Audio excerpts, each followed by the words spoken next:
Jepang berusaha menjadi negara imperium yang besar termasuk di kawasan Asia. Untuk melancarkan usahanya tersebut, Jepang memulai Perang Pasifik dengan menyerang pangkalan armada Angkatan Amerika Serikat di Pearl Harbor, Hawaii, pada tanggal 7 Desember 1941. Selain itu, untuk menambah kekuatan, Jepang menggabungkan diri dengan Jerman dan Italia, yang juga terlibat dalam Perang Dunia Kedua. Persekutuan itu dikenal dengan sebutan Poros Roberto. Pergerakan Jepang di Asia Tenggara dimulai dengan menaklukkan bangsa-bangsa Eropa yang bercokol di kawasan Asia Tenggara, termasuk Belanda yang mendiami Indonesia. Jepang mulai mengadakan aksi penyerangan-penyerangan untuk merebut Indonesia dari kekuasaan Belanda. Beberapa tindakan yang dilakukan oleh Jepang untuk menduduki wilayah Indonesia antara lain menyerang wilayah Tarakan di Kalimantan Timur, karena wilayah tersebut dianggap sebagai penghasil minyak bumi terbesar di Indonesia. Jepang juga menduduki wilayah Balikpapan, Ambon, Kendari, dan Pontianak.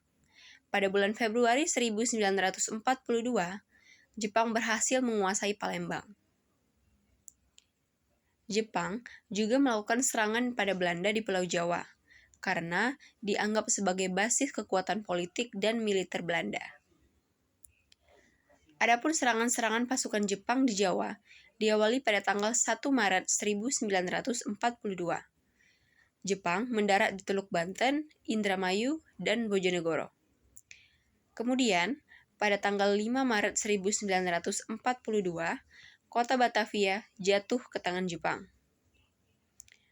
Pasukan Belanda yang terkepung kemudian menyerah tanpa syarat kepada Jepang di Kalijati, Subang, Jawa Barat, pada tanggal 8 Maret 1942. Dengan penyerahan tanpa syarat oleh Letnan Jenderal Terporten, Panglima Angkatan Perang Hindia Belanda, kepada tentara Jepang di bawah pimpinan Letnan Jenderal Hitoshi Imamura pada tanggal 8 Maret 1942. Dengan adanya perjanjian tersebut, berakhirlah pemerintahan Hindia Belanda di Indonesia, dan mulailah masa pendudukan Jepang di Indonesia. Dengan adanya perjanjian tersebut, berakhirlah pemerintahan Hindia Belanda di Indonesia, dan mulailah pendudukan Jepang. Keberadaan Jepang di Indonesia hanya sebentar, akan tetapi banyak sekali kebijakan yang dibuat Jepang di Indonesia, baik dalam bidang pemerintahan, ekonomi, sosial budaya, dan sebagainya. Kebijakan pemerintah militer Jepang di Indonesia meningkat dengan dikeluarkannya Undang-Undang Nomor 27 tentang Aturan Pemerintahan Daerah dan Undang-Undang Nomor 28 tentang Aturan Pemerintahan Shu dan Tokubetsu Shi. Kedua undang-undang tersebut merupakan pelaksanaan struktur pemerintahan setelah datangnya tenaga pemerintahan sipil Jepang di Pulau Jawa. Tenaga pemerintahan mulai dipekerjakan untuk membangun perbekalan perang Jepang di wilayah selatan. Pada dasarnya, pemerintahan pendudukan Jepang adalah pemerintahan militer yang diktator.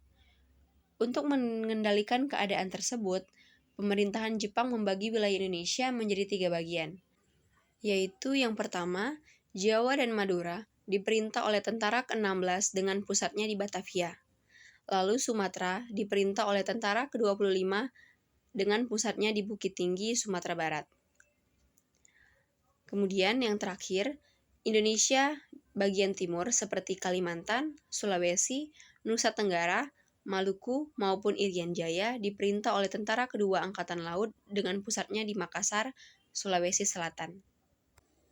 Pembagian daerah seperti di atas dimaksudkan agar daerah-daerah dapat diawasi dan dikendalikan untuk kepentingan pemerintahan Jepang. Namun, untuk menjalankan pemerintahan tersebut dibutuhkan banyak sekali pegawai. Sedangkan jumlah orang Jepang yang ada di Indonesia itu tidak cukup untuk memenuhi kebutuhan tenaga dalam bidang pemerintahan. Untuk mengatasi kekurangan jumlah pegawai tersebut, pemerintahan Jepang memanfaatkan penduduk Indonesia Hal ini dilakukan sebagai dalih agar bangsa Indonesia benar-benar bersedia membantu Jepang dalam Perang Asia Timur Raya. Pada masa awal pendudukan Jepang di Indonesia, memberikan berbagai kebijakan politik yang lunak terhadap rakyat Indonesia. Akan tetapi, kebijakan yang lunak ini tidak berjalan lama. Jenderal Imamura mengubah semua kebijakan dengan melarang adanya berbagai kegiatan politik dan organisasi politik di Indonesia. Sebagai gantinya, pemerintahan pendudukan Jepang membentuk beberapa organisasi baru untuk kepentingan Jepang sendiri. Beberapa organisasi politik yang dibentuk oleh pemerintahan pendudukan Jepang adalah sebagai berikut. Yang pertama, Gerakan 3A. Gerakan 3A dibentuk pada bulan Maret 1942, yang dipimpin oleh Hiroshi Shimizu dan Mr. Samsudin dari Indonesia. Gerakan 3A ini terdiri dari Nippon Cahaya Asia, Nippon Pelindung Asia, dan Nippon Pemimpin Asia. Tujuan Gerakan 3A adalah menghimpun potensi bangsa Indonesia untuk membantu Jepang dalam Perang Asia Timur Raya. Tetapi, gerakan ini mengalami kegagalan karena hanya sedikit dari penduduk pribumi yang menaruh simpati terhadap tindakan pemerintahan Jepang. Akhirnya, pemerintahan pendudukan Jepang membubarkan gerakan ini karena dianggap kurang efektif. Sebagai gantinya, dibentuklah Putra, Pusat Tenaga Rakyat, yang dipimpin oleh 4 serangkai, Insinyur Soekarno, Dr. Andes Muhammad Hatta, Ki Hajar Dewantara, dan Kiai Haji Mas Mansur. Tujuan dari didirikannya Putra adalah untuk mempersatukan rakyat Jawa dalam menghadapi serangan sekutu. Akan tetapi, hal ini dimanfaatkan oleh para pemimpin bangsa Indonesia sebagai perjuangan untuk kemerdekaan. Lalu, ada Badan Pertimbangan Pusat atau Chuo Sangiin dan Himpunan Kebaktian Jawa atau yang dikenal dengan Jawa Hokokai. Keadaan ekonomi pada masa penjajahan Jepang. Kebijakan pemerintahan pendudukan Jepang dalam bidang ekonomi dilaksanakan dalam 2 tahap, yaitu tahap penguasaan atau eksploitasi, di mana pada tahap penguasaan ini merupakan usaha pemerintahan Jepang untuk mengambil semua aset maupun pusat-pusat pengendalian baik dari pribumi maupun dari pemerintahan Hindia Belanda. Objek-objek yang disita seperti perkebunan, pabrik, dan perusahaan. Yang kedua ada tahap rehabilitasi. Tahap rehabilitasi merupakan tahap penyusunan kembali struktur ekonomi wilayah dalam rangka memenuhi kebutuhan perang. Beberapa kebijakan pemerintahan Jepang diantaranya, Jepang memonopoli hasil perkebunan berdasarkan Undang-Undang Nomor 22 Tahun 1942. Yang kedua, adanya sistem autarki, yakni rakyat pemerintah daerah wajib memenuhi kebutuhannya sendiri.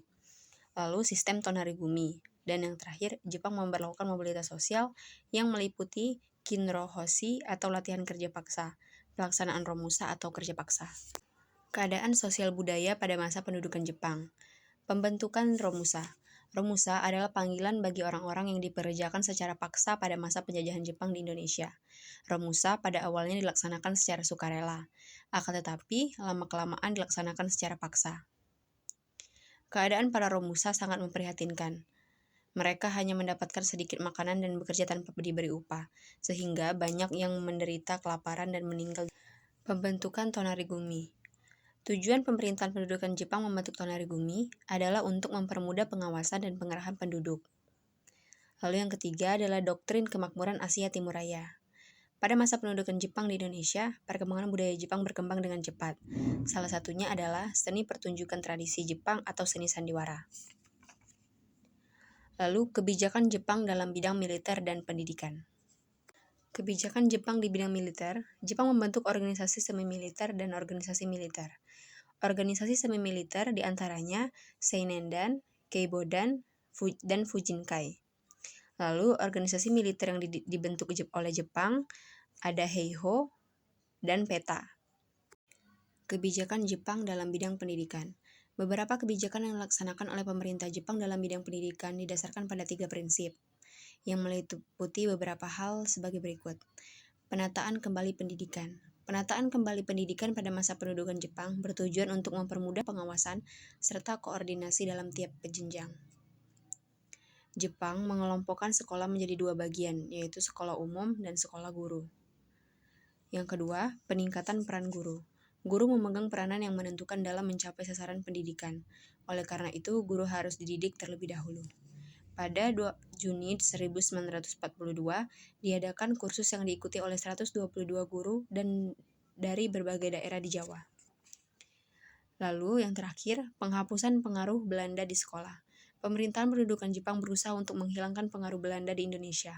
Hal ini dilakukan melalui berbagai cara, di antaranya kegiatan pemeriksaan di berbagai daerah guna mencari buku-buku Belanda yang masih digunakan. Yang kedua, penutupan sekolah Belanda dan larangan menggunakan materi tentang Belanda dan bahasa-bahasa Eropa lainnya. Inilah beberapa kebijakan pada masa pendudukan Jepang di Indonesia.